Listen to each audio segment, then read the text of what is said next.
Nous sommes ici pour exprimer notre opposition à l'implantation de 400 hectares de filières, comme vous savez, à quelques centaines de mètres de nos plages. Je commencerai par dire que cette opération a été conçue par et pour un petit groupe d'ostréiculteurs et de mytiliculteurs qui ne représentent absolument pas l'ensemble de la profession ostréicole du bassin de Marennes-Oléron.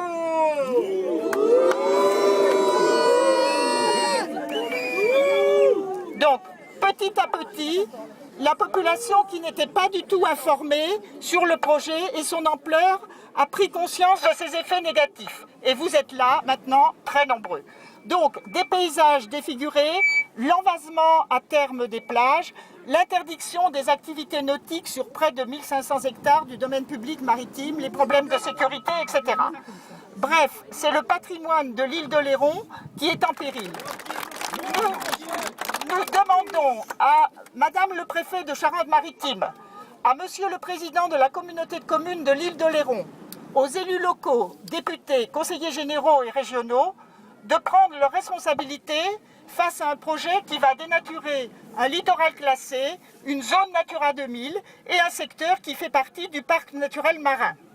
Et en outre, un projet qui menace l'économie locale touristique. Nous dénonçons le double langage qui consiste à promouvoir le tourisme tout en soutenant ce type d'exploitation industrielle de la mer. Nous refusons l'utilisation de financements publics pour un projet qui n'est pas destiné à sauver la profession ostréicole comme on veut le faire croire, mais qui au contraire inquiète la majorité des ostréiculteurs qui se posent les mêmes questions que nous. Si les travaux commencent réellement le 17, j'espère que non, que quelque part il y aura un peu de raison et qu'à ce moment-là, il y aura un référé suspensif qui sera déposé. Mais de toute façon, quelle que soit l'issue de ce référé, nous resterons mobilisés car nous ne laisserons jamais la totalité de ce projet se réaliser. Merci à vous. Je passe la parole à Monsieur le maire de Saint-Georges-d'Oléron.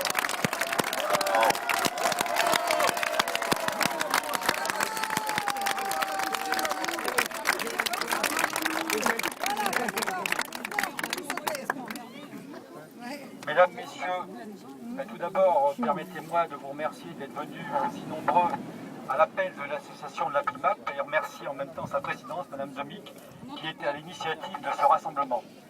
Comme elle appelle pour le dire, nous sommes opposés à ce projet avec des motivations qui peuvent être plus ou moins différentes ou les mêmes.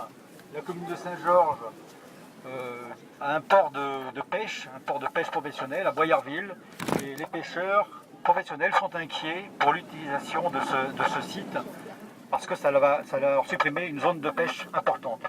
Et puis, il ne faut pas le cacher non plus, nous vivons, la première source de revenus de l'île d'Oléron et de la commune de Saint-Georges, c'est le tourisme. Donc on ne souhaite surtout pas qu'on dénature nos plages parce qu'effectivement il y aura des répercussions importantes sur le tourisme et comme je vous l'ai dit, c'est une des premières sources, la première source de revenus.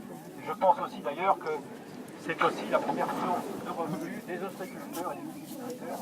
Donc je pense que là, ils sont en train de se tirer une balle dans le pied. Voilà. Donc, je vous remercie encore pour ce rassemblement. Bon, je ne peux que cautionner les paroles d'Éric Pousse, maire de Saint-Georges, car nous sommes fortement associés, disons, à ces décisions. Il faut voir que par rapport à ce projet énorme, il y a quand même des conséquences qui ne sont pas mesurables à l'heure actuelle. L'Abre-les-Bains, on a d'énormes difficultés, comme vous pouvez le savoir pour certains, à protéger notre plage par rapport à l'érosion du sable. Ce n'est pas pour accepter une activité qui risque de détériorer un peu plus notre plage par un envasement dont personne n'est capable de le contrôler. On n'est pas capable de savoir ce qui va se passer. Ce sont d'ailleurs les paroles du directeur de la DDTM. Donc ça c'est grave. Et moi, en tant que maire, je ne peux cautionner une opération qui risque d'engendrer l'économie, disons la détérioration de l'économie locale, disons de ce nord-est de l'île d'Oléron. Voilà.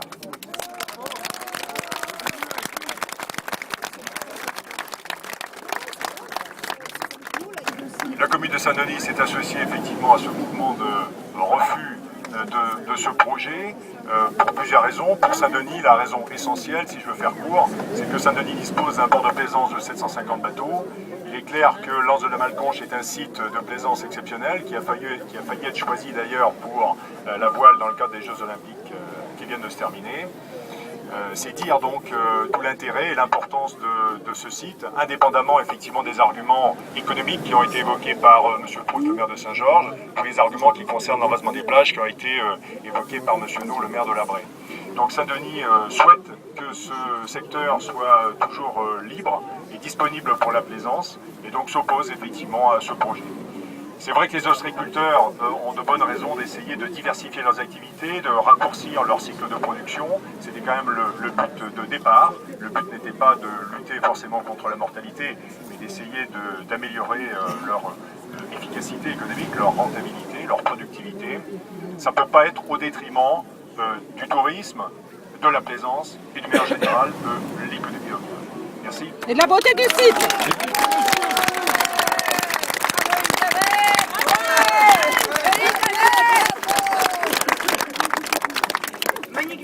Présidente de la Société de protection des paysages de l'île d'Oléron. Ouais. C'est vrai que notre association a tout de suite réagi lorsqu'elle a découvert lors de l'enquête publique l'ampleur du projet et surtout, il nous semble-t-il, une certaine légèreté dans l'évaluation ou la prévision des dégâts environnementaux que cela occasionnerait. Donc j'appuie tout à fait ce mouvement d'aujourd'hui et j'espère que ça sera couronné de succès. Bravo Monique.